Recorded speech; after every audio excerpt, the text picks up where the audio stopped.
అందరికీ నమస్కారం. ఏప్రిల్ నెలలో తమిళనాడు ఎన్నికలు జరగబోతా ఉన్నాయి. తమిళనాడు ఎన్నికలకి కరెక్ట్గా పోలింగ్కి 1 మంత్ గ్యాప్ ఉంది. గెలుపు మీద అటు డిఎంకే ఇటు అన్నాడీఎంకే విపరీతమైన ఫోకస్ చేస్తున్నాయి. ఈ రెండు పార్టీల కంటే బీజేపీ ఇంకెక్కువ ఫోకస్ చేస్తుంది. మామూలుగా అక్కడ ఫోకస్ చేయాల్సింది అధికారంలో ఉన్న డిఎంకే, అధికారంలోకి రావాలనుకుంటున్న అన్నాడీఎంకే, లేదు అంటే కొత్తగా పార్టీ పెట్టి ప్రయత్నం చేసుకుంటున్న విజయ్, వీళ్ళందరికంటే ఎక్కువ ఫోకస్ బీజేపీ చేస్తుంది. ఎందుకంటే సౌత్ ఇండియాలో బీజేపీ అనుకున్నంతగా తన పర్ఫార్మెన్స్ని పెంచుకోలేకపోతుంది. ఇప్పుడు బీజేపీకి ఒక వ్యాక్యూమ్ కనపడుతుందంటే డిఎంకే వ్యతిరేక పార్టీలు, అన్నాడీఎంకే పెద్ద నాయకత్వంలో లేదు అక్కడ. సరే బీజేపీతో పొత్తులోనే ఉంది కాదనట్లేదు, కానీ అన్నాడీఎంకేలో నాయకత్వ సమస్య ఉంది. సో డిఎంకేని ఓడించగలిగితే, అన్నాడీఎంకేని పైకి అధికారం తీసుకురాగలిగితే తర్వాత ఆ పార్టీలని, ఆ నాయకత్వాన్ని తన కబంధస్తాల్లో పెట్టుకోవచ్చు. ప్రధానంగా బీజేపీ భావిస్తుంది ఇంకొక విషయం ఏంటంటే, డిఎంకే ఇండియా కూటమిలో ఉంది, కాంగ్రెస్కి లాంగ్ రన్ ఫ్రెండ్గా ఉంది, రెండు ఎక్కువ పార్లమెంటు స్థానాలు కలిగిన పార్టీగా ఉంది. సో డిఎంకే బలాన్ని ఎట్టి పరిస్థితిలో దెబ్బ కొట్టాలి అనేటువంటి ప్రయత్నం. రెండోది, అక్కడ తమిళనాడు రాజకీయాలు తనకంటూ ఒక మార్కు వేసుకోవాలని ఎప్పటి నుంచో బీజేపీ ప్రయత్నం చేసిన వర్కౌట్ కావట్లేదు. ఈసారి ఎట్టి పరిస్థితుల్లో వర్కౌట్ చేసుకోవాలని, అందుకనే విజయ్ని లొంగ తీసుకొని తమ కూటమిలోకి చేర్చుకోవాలని విపరీతమైన ప్రయత్నం బీజేపీ వైపున జరుగుతుంది. ఇప్పుడు విజయ్కి ఏంటంటే స్టాంప్ఫర్డ్ కేసులు ఉన్నాయి, అతని మీద ఐటీ కేసులు ఉన్నాయి, మనీ లాండరింగ్ కేసులు ఉన్నాయి. వీటన్నిటిని ఉపయోగించుకొని విజయ్ని లొంగ తీసుకోవాలి.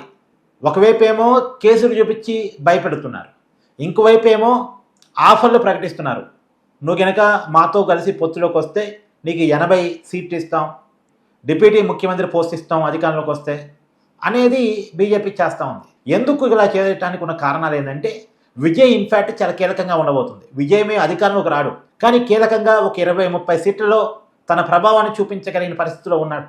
పైగా ఒక 12% ఓట్ బ్యాంకు విజయ్ వెనకాల ఉంటుందని సర్వేలు చెప్తున్నాయి.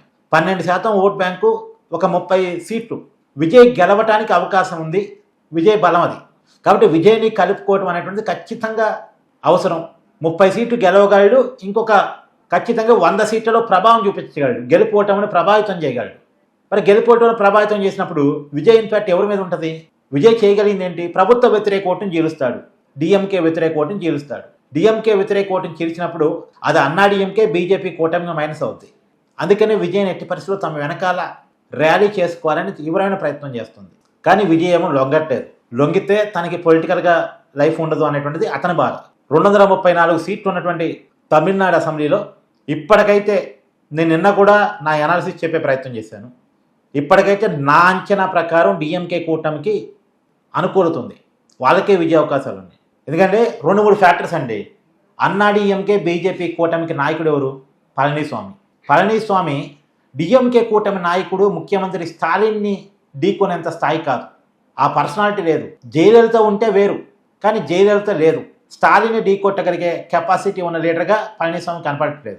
పైగా అన్నాడీఎంకే బీజేపీతో కలిసి ఉంది. బీజేపీకి ఏమో వాళ్ళు నార్త్ పార్టీ అనేటువంటి ఒక ముద్ర తమిళనాడు ప్రజల్లో ఉంది. తమిళ వర్సెస్ హిందీ, ఇది ఒక పోలరైజేషన్ డిఎంకే చేస్తుంది.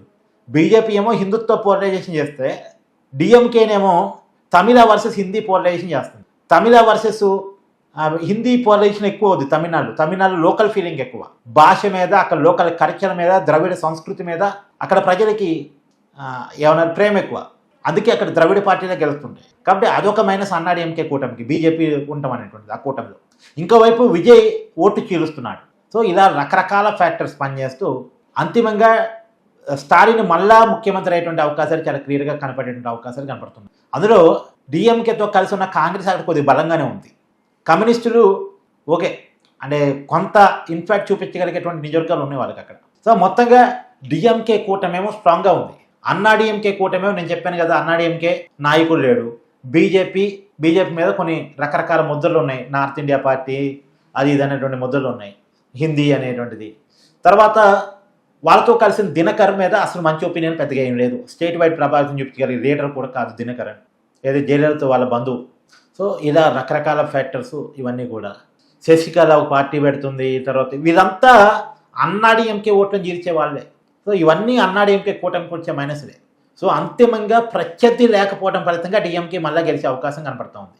నిజానికి విజయ్ మీద కనుక కొన్ని మైనస్లు పడకపోయి ఉంటే, ఎగ్జాంపుల్ ఆ కరూరు స్టాంప్ ప్యాడ్ కనుక జరగకపోయి ఉండి భార్య గనక విడాకుల కేసు ముందుకు రాకపోయి ఉంటే విజయ్ ఇంకొంత ఇన్ఫాక్ట్ చూపించగలిగి ఉండేవాడు. అసలు ఒక టైంలో అధికారానికి వస్తాడా విజయ్ అనే పరిస్థితి ఉండేది. కానీ తర్వాత బాగా హవా తగ్గింది. విజయ్ పార్టీ పెట్టినప్పుడు తొలినాళ్ళలో సభలు పెట్టినప్పుడు వచ్చిన హవా ఇప్పుడు కనపట్లే. అప్పుడు కింగ్ అవుతారనుకున్నారు, కనీసం ఇప్పుడు కింగ్ మేకర్ అవుతారనుకుంటున్నారు. కింగ్ మేకర్ అవుతాడా లేదా పక్కన పెట్టేస్తే ప్రతిపక్షాలను మాత్రం ఇబ్బంది పెడుతున్నాడు. మొత్తంగా అన్నీ కలిసి వచ్చి ఇప్పటికైతే డిఎంకేకి మొగ్గుంది. చూద్దాం.